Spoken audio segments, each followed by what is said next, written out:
хотимаи китоби чор дарвеш.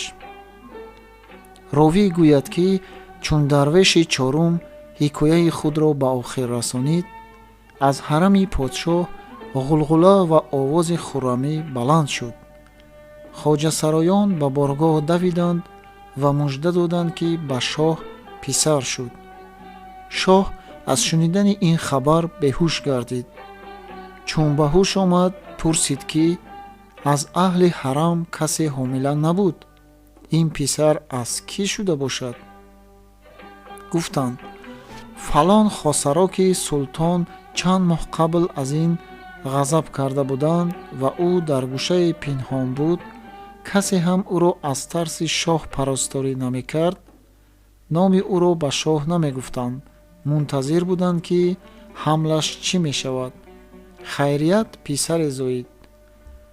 подшоҳ сару по бараҳна ба ҳарам тохт ва писарро ба бағал гирифта берун овард ва ба қадами дарвешон гузошт.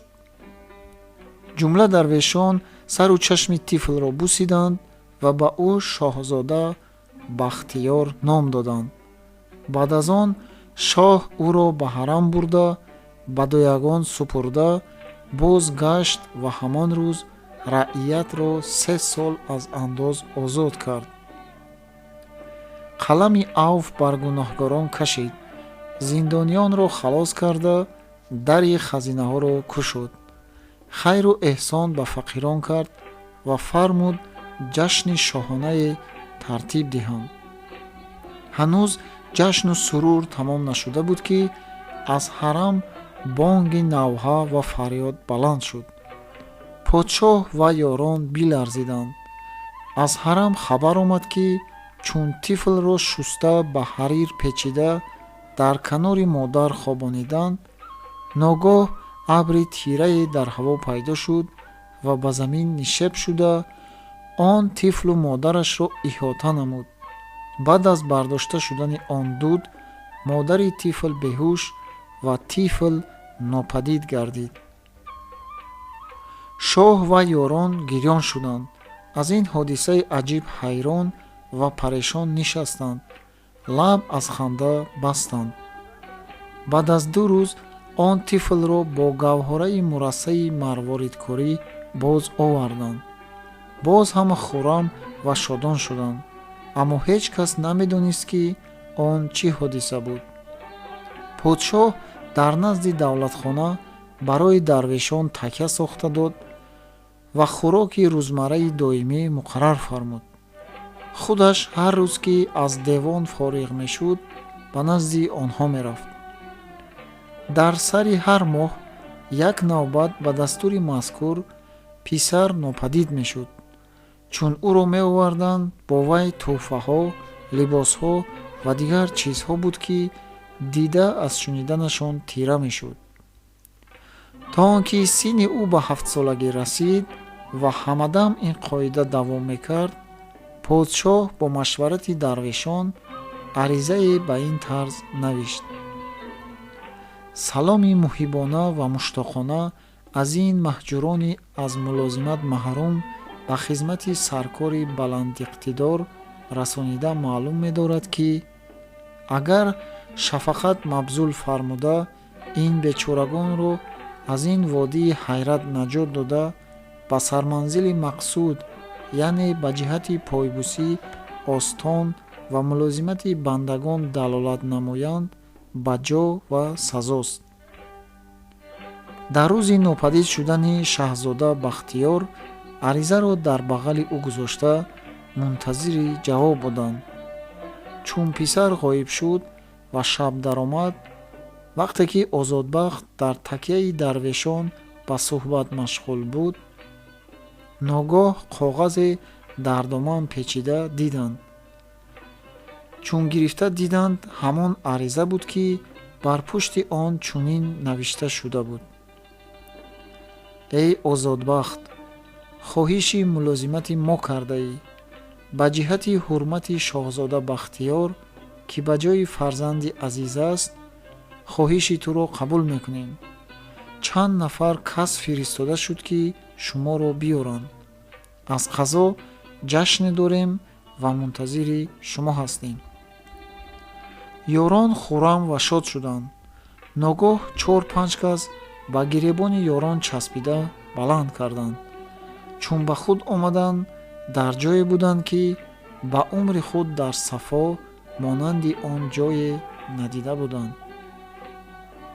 боғе ки Ирам нишонаи ӯст, дар ҳар гӯша фасонаи ӯст. чун Озодбахт ва ёрон ончунон бо Сафо маҳаллеро диданд, аз бӯи гул ва савти булбул маст ва мадҳуш гардиданд. чун ба худ омаданд, овозе шуниданд, ки мегуфт: ҳукми малик аст, сурмаи сулаймонӣ ба чашм кашанд. чӣ шуд, ки чашми онҳо ба сӯзиш даромад ва чанд қатра об рехта равшан гардид? назар карданд, ҷамъи париёнро диданд, ки дар баробари онҳо истодаанд. ёрон зуд аз ҷо бархестанд. париён гуфтанд, ки малики муаззам, малик Шаҳбол бини Шоҳрух шуморо металабад. Озодбахт ва дарвешон равона шуданд. ҳарчанд назар карданд, он боғи биҳиштоиноро канор пайдо набуд, то ин ки ба як иморати бошукӯҳ расиданд. аз дарун овози созу навоз ба гӯш мерасид. чун ба дарун даромаданд, маҷлисе диданд бемислу бемонанд.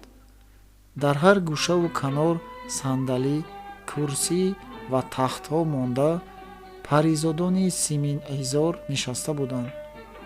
дар сари пешгоҳ тахте аз зари ноб гузошта шуда, бар рӯи он шоҳаншоҳи париён, малик Шаҳбол такя карда буд. нозанин паризоде ба синни 7-солагӣ дар канораш нишаста бо шоҳзода Бахтиёр бозӣ мекард. Озодбахт ва дарвешон аз тантанаи дарбори малик Шаҳбол дасту по гум карда, ба зери арақ монданд ва сари ҳиҷолат афканданд. малик Шаҳбол эъзоз ва икроми онҳоро ба ҷо оварда, онҳоро ба курсиҳо таклиф намуд. баъд аз он боз маҷлиси базм давом кард. он рӯзро ба ишрат гузарониданд. рӯзи дигар малик Шаҳбол аз кайфияти рафоқати Озодбахт ва дарвешон савол кард. Озодбахт ба сухан даромада, ба таърифи дарвешон оғоз кард ва саргузашти худ ва дарвешонро аз аввал то ба охир гуфта дод. дар ниҳояти суханаш илова намуд, ки ҳоло ба хизмати шоҳаншоҳ мушарраф гаштаанд ва чашми муованат аз ӯ доранд. чун малик Шаҳбол ҳоли инҳоро шунид, дилаш ба он фақирон сӯхт ва муждаи ёрӣ ба онҳо дод. баъд фармуд, ки девон, ифритон ва паризодон ба тамоми дунё паҳн шуда, ба подшоҳони ҷину парӣ, ки дар тамоми баҳру бар сокин ҳастанд, нома баранд ва онҳоро ба зудӣ ба дарбори шоҳ ҳозир созанд. дар номаҳо дарҷ карданд, ки агар одамизоде назди онҳо бошад, бо худ биёранд. агар аз фармони шоҳаншоҳ сартобанд, танбеҳ ва сиёсат хоҳанд буд. амри шоҳаншоҳ иҷро шуд. ба ҳар тараф париён парвоз карда рафтанд. малик Шаҳбол бо ёрон ба суҳбат машғул шуд ва дар аснои суҳбат гуфт, ки ман ҳам муддате буд, ки аз худо фарзанд мехостам, то он ки модари ин ҳомила шуд. ба шодии он ба худ аҳд кардам, ки агар духтар ва агар писаре бошад, ҳар тифле, ки аз забони одам ҳамзоди ӯ бошад, номзад гардонам. чун модараш ӯро сабук шуд, дидам, ки духтар аст.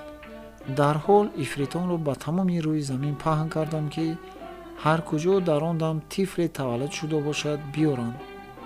иттифоқо дар он дам шаҳзода Бахтиёр таваллуд ёфта буд. чун оварданд, меҳру муҳаббати вай ба дили ман ҷой гирифт.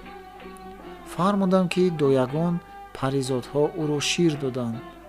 аз он вақт боз ҳар моҳ як навбат ӯро талабида мебинам ӯ домоди азизи мост. аз ин муждагонӣ озодбахт пои тахти маликро бусид. малик ӯро навозиш кард. баъд аз 7 рӯз подшоҳон, бузургони ҷину парӣ ба девони гулистони Ирам ҳозир шуданд. малик барои онҳо маҷлис фармуд. дар он маҷлис аз Малик Содиқ он гулизори амбармӯйро талаб кард. Малик Содиқ баъд аз печу тоби бисёр фармуд, ки он симинбарро ҳозир карданд. баъд аз Малик, Уммон, ки писари Малики Нимрӯз ва духтари ӯ гирифтор буд, оварда шудани ҳамон духтар, ҳамон писарро талабид. ӯ низ баъд аз узргӯии бисёр онҳоро ҳозир кард.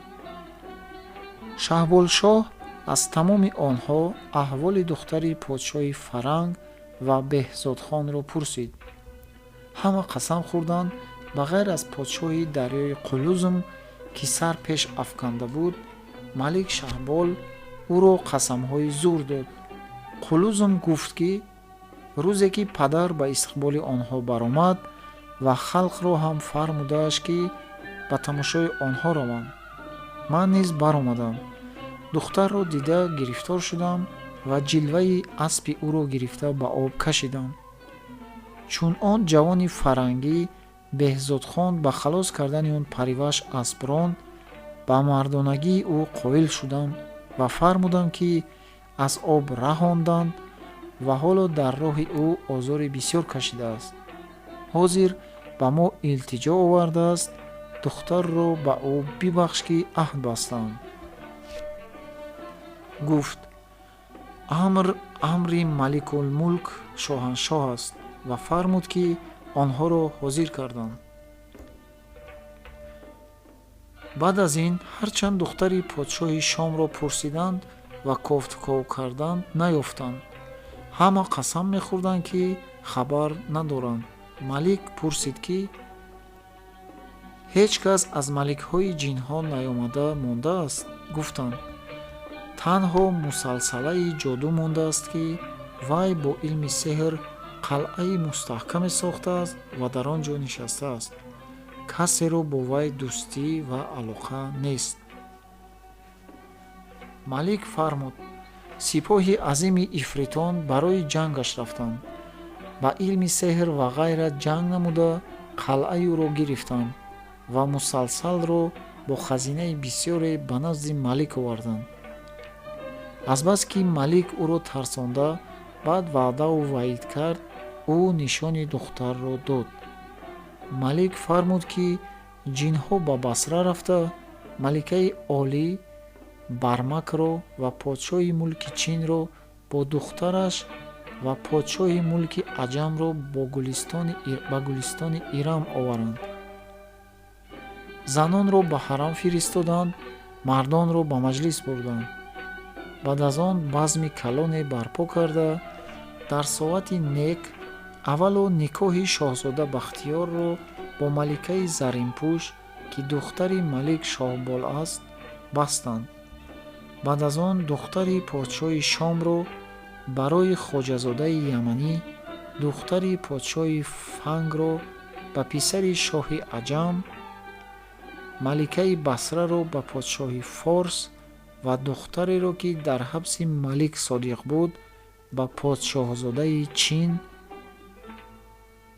духтари Малик Уммонро ба подшоҳзодаи Нимрӯз, духтари шоҳи Чинро ба Малик Содиқ ва духтари шоҳи Нимрӯзро ба Беҳзодхон доданд ва 40 шабонарӯз дар боғи Ирам ба ишрат нишастанд.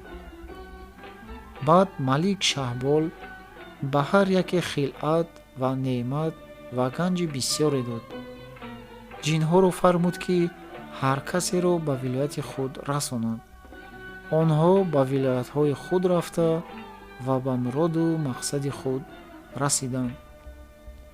анҷоми китоби 4 дарвеш.